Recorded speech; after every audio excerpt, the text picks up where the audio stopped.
Hello everyone आज fresh blog को आपण मानक अनेक अनेक स्वागत।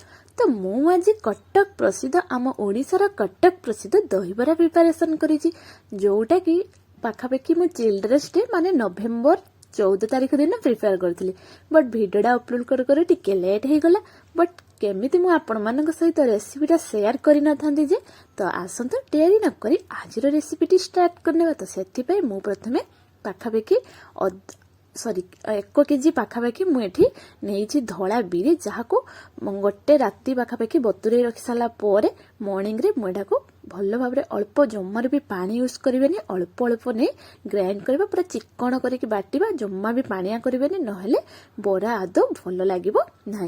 देन मुझे 2 ରୁ 3 ଚାମଚ पाखापाखि सुजी को आड कर सुजी ये बिल्कुल ही ऑप्शनल अच्छी बट टिके क्रिस्पीनेस में सुजीटा आड करने एठी आम गोटे सिक्रेट दमदार मसलाटा प्रिपेयर करने जो थे मुझे गोटे कंचा लंका नहीं कि गोल मरीच नहीं सहित गोटे धनिया पत्र नहीं आउ कि भुरसुंगा पत्र नहीं हाँ आ धनिया पत्र आ भुरसुंगा पत्रटा क्वांटिटी सबुठारु अधिक रखिए सबको भल भाव मेन दरदरा भाव कटि नवा जहाँद्वारा गोटे बहुत ही सुंदर बास्ना आउ फ्लेवर आसो सेटार किछि नहीं आम बरारे मिसेइबा आउ किछि नेक्स्ट रखिबा मो रेसिपी रे बतेइबी।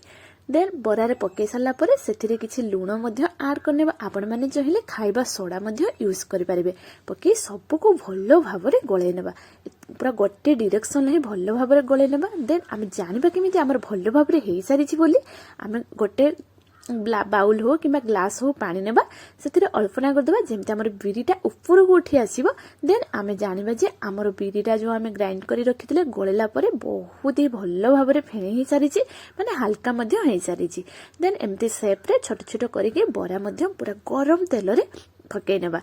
एठी मु जेहेतु मो अधिक क्वांटिटी चिल्ड्रेन्स डे पाई बनाउथली मो हस्बैंड मते हेल्प करी मु किछि पकई गली तापरे हस्बैंड मते किछि पकाउथले एक्चुअली मो हाथ रे ना एते किछि जिंस गुडा को साइज हुएनी जेमति गोल हो कि आर्ट हो बट मो हस्बैंड हाथ रे एसो बहुत परफेक्टली हुए देखो केते सुंदर भाव रे से पकाउछन हमरे एठी पूरा भल भाव रे बरा गुडी को प्रिपेयर हो साची किंतु मने रखिथिबे बरा गुड़िका गरम तेल रे ही जमा भी ठंडा तेल रे पकेबे ना नहले जमा भी क्रिस्पी होबनी खाइबा पे गोटे अजब टेस्ट लगे देखो हमर बरा गुड़ाक केते नरम आ केते क्रिस्पी हेइछि। देन आम आलू मुझे किछि सब प्रकार गरम मसला को दे आलू को 2 ରୁ 3टा सीटी मारी नहीं। देन आउ गोटे सिक्रेट मसला ये प्रिपेयर करुछि जोटा कि धनिया किछि धनिया नहीं ता सहित जीरा आ किछि सुखिला लंका को पूरा कड्ढा फ्राए करी भाजी नवा सतरे आपण माने बिलीव ही करिवे एते सुंदर बास्ना तारे जे ना आहा हा। देन मु एठी गोटे डेक्ची नहीं से पाखापाखि 750 ml पाखापाखि मुझे दही नहीं सबको भल भाव फेंटी नेबा। देन आमर ये आलू सीझी सारी देन आम किसी मटर को सीझे नहीं दहीबरार तो मेनली इम्पोर्टाट पॉइंट हूँ आलू कषा आ सहित मटर तरकारी।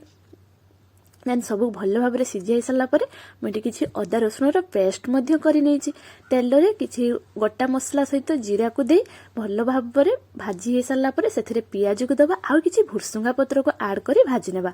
देन एटी गोटे मसला प्रिपेयर कर जोड़ा भल भाव आपण मैंने शुण रखु से मुझे हलदी गुंड नहीं लुण नहीं काश्मीर चिली नहीं किसी गरम मसला नहीं सहित किसी करी पाउडर नहीं आउ जो सिक्रेट मसलाटा प्रिपेयर करते सेटा नहीं सबको भल भाव दे सारा पर अल्प दही दे सबको भल भाव पूरा मेनली गोलेबे देखो केते प्लेन भाव में आमर गोले ही जाइए आपन चाहिए राग लंका गुंड माने जोटा आमर रेड चिली पाउडर आसे सेटा आड कर पारिबे।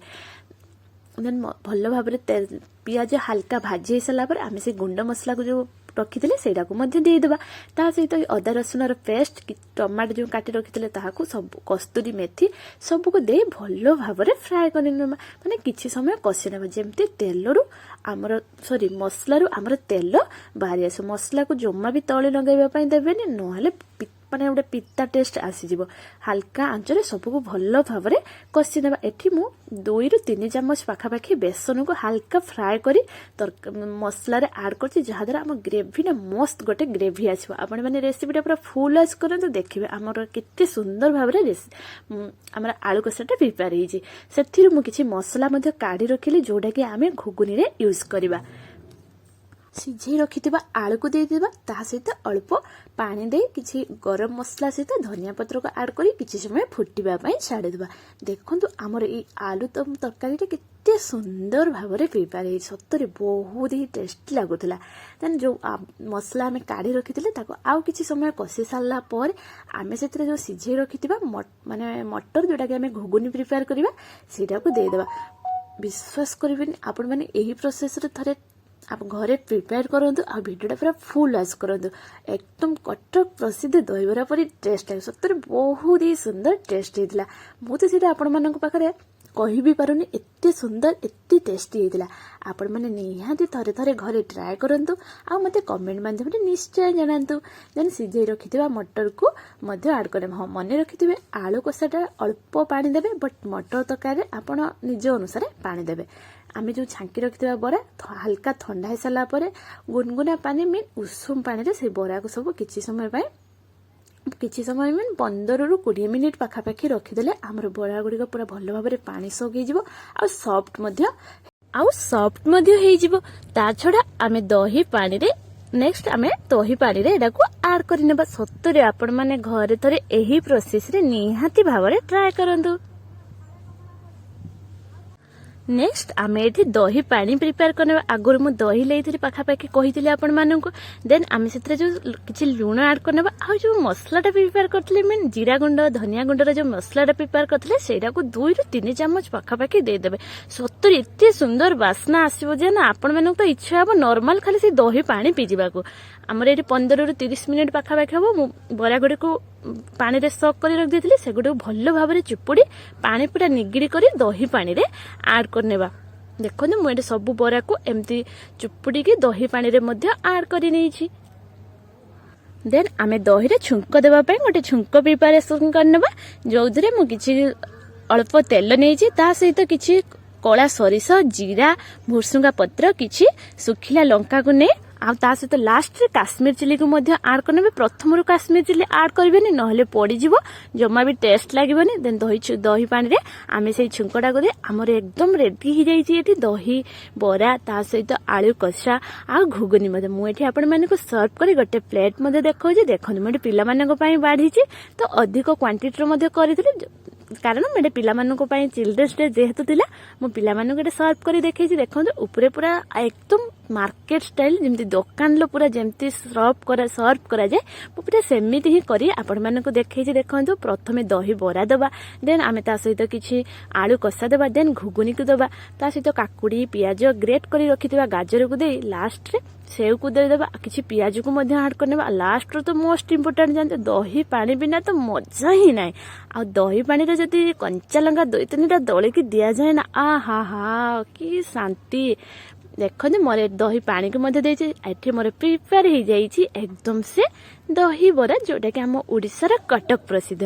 ଦେଖନ୍ତୁ ରେଡି ହେଇସାରିଲା ପରେ ମୁଁ ପିଲାମାନଙ୍କୁ ମଧ୍ୟ ସର୍ଭ କରି ନେଇଛି। ପିଲାମାନେ ଖାଇକି ତ ବହୁତ ହି ଖୁସି ହୋଇଗଲେ।